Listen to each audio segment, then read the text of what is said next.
আল্লাহ বলে লা ইয়াগফিরুয যুনুবা,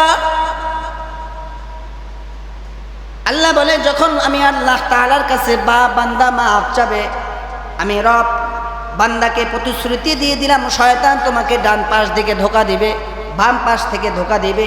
ডান পাশ দিকে ধোঁকা দেওয়ার সময় তুমি শয়তানের ধোঁকায় পড়ে গিয়েছ, বাম পাশ দিকে ধোঁকা দেওয়ার সময় শয়তানের ধোঁকায় পড়ে গিয়েছ, সামনের দিক থেকে ধোঁকা দেওয়ার সময় শয়তানের ধোঁকায় পড়ে গিয়েছ।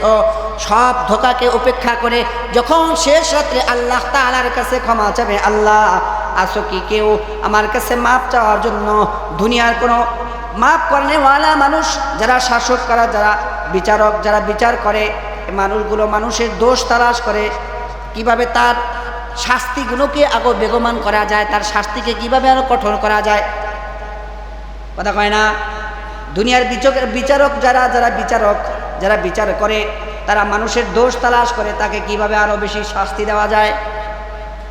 আল্লাহ বলে না না, আমি দুনিয়ার কোনো শাস্তি দিতেওয়ালা নয়, দুনিয়ার কোনো মানুষের বিচারকের মতো আমি বিচারক নই।